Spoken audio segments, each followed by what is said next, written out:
Graça e paz a todos, Pastor Flávio Soares aqui, em mais um devocional Caminhando com Cristo. Para você que está conosco pela primeira vez, seja muito bem-vindo. E você que nos acompanha pelas mídias sociais, seja muito bem-vindo e traga mais um. No vídeo de hoje nós vamos falar sobre Cristo e Belial, a importância de um devocional. Estudos comprovam que o contato diário com a Palavra de Deus faz com que você se torne uma pessoa mais calma. Sendo assim, você é capacitado para controlar os seus impulsos e as suas emoções, vencendo vícios e comportamentos inadequados. Existem relatos que o contato diário com a Palavra de Deus pode até mesmo trazer cura para o seu corpo físico e para a sua mente. Para que nós possamos compreender melhor o assunto de hoje, vamos de vídeo! Segundo aos Coríntios, capítulo 6, verso 14 ao 18, essa é a mensagem do Caminhando com Cristo para o dia de hoje. Não vos prendeis a um jugo desigual com os infiéis. Porque que sociedade tem a justiça com a injustiça? E que comunhão tem a luz com as trevas? E que concórdia há entre Cristo e Belial? Ou que parte tem o fiel com o infiel? E que consenso tem o templo de Deus com os ídolos? Porque vós sois o templo do Deus vivente, como Deus disse: neles habitarei, e entre eles andarei, e serei o seu Deus, e eles serão o meu povo. Jugo é um instrumento que é colocado entre dois animais, e necessário se faz para não se ter um jugo desigual. Dois animais do mesmo porte, da mesma força, da mesma altura, que quando eles puxam o jugo de forma igual, sem forçar um e sem sobrecarregar o outro, eles puxam o instrumento e conseguem preparar a terra para o plantio. Esse termo jugo desigual é muito comum ser utilizado em relacionamentos amorosos. Só que o texto bíblico, as escrituras, ela me autoriza a ir um pouco mais profundo no assunto. Não somente relacionamentos amorosos, mas relacionamento entre amigos, parentes, relacionamentos comerciais, todo tipo de relacionamento que você possa ter no meio da sua sociedade, nós podemos aplicar esse termo de jugo desigual. Pois é fato e é verdade que não existe comunhão entre o fiel e o infiel, não existe comunhão entre o templo e os ídolos, não existe comunhão entre Cristo e Belial, conforme nós estudamos ontem sobre Belial, e te convido a assistir o vídeo de ontem para que você possa ter uma maior compreensão. Mas por qual razão nós devemos ser tão exclusivos e tão separados assim, tão distintos entre trevas, luz, ter comunhão ou não ter?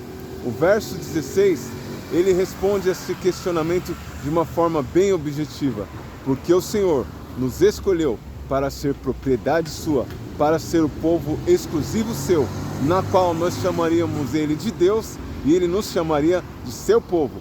E por essa razão, nós não devemos nos colocar em jugo desigual com os infiéis. O Senhor sabe que desde os tempos mais antigos, existe uma probabilidade muito grande de você ir para as trevas do que chamar a pessoa para a luz. Então, para poupar a mim e a você, o Senhor ele nos exorta a não termos uma comunhão com aqueles que não confessam a mesma fé.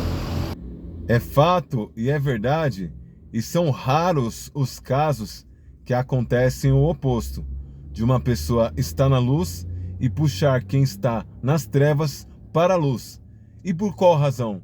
Uma razão muito simples e prática, porque a nossa carne, a matéria que nós vivemos hoje, ela já tem a predisposição para fazer o que é errado. E quando você se junta com uma pessoa num jugo desigual, uma pessoa que não professa a mesma fé cristã, é fato e é verdade que vocês podem ser tomados por um espírito que eu chamo do espírito do nada a ver. Ah, mas não tem nada a ver beber um pouco. Ah, não tem nada a ver ouvir esse tipo de música. Ah, não tem nada a ver mentir. E assim sucessivamente, a lista do nada a ver, ela é extensa. O texto fala sobre não haver comunhão entre Cristo e Belial. No texto de ontem, no vídeo de ontem, nós falamos um pouco acerca de o comportamento do homem de Belial e como que a gente pode chegar ao consenso do comportamento de Cristo. É só você verificar e fazer tudo o oposto.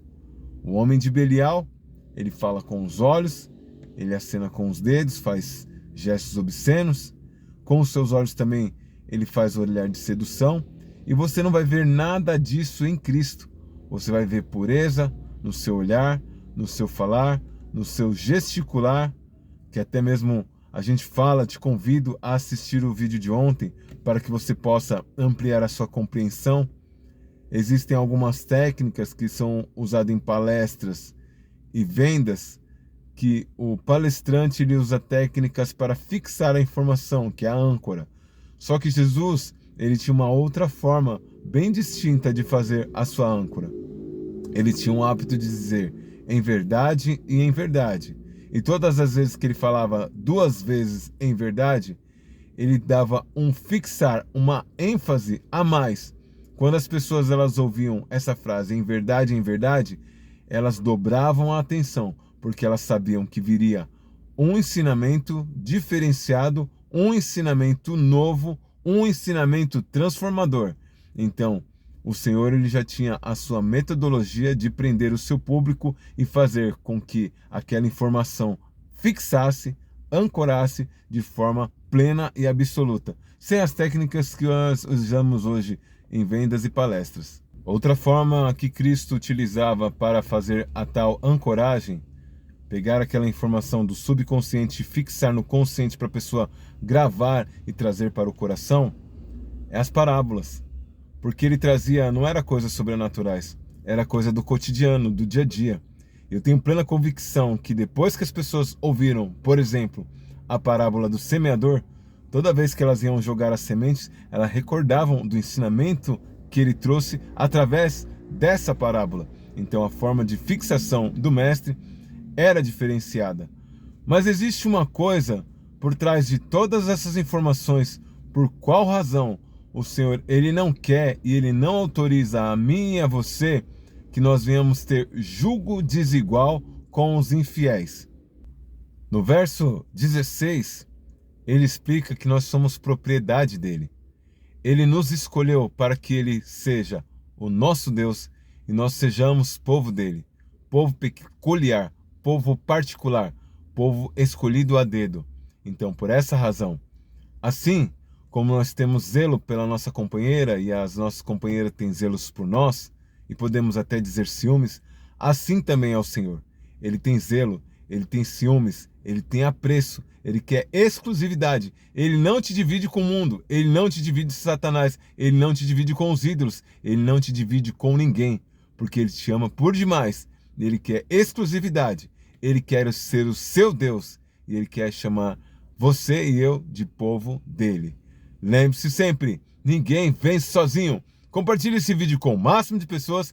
Que Deus te abençoe. Até o próximo vídeo.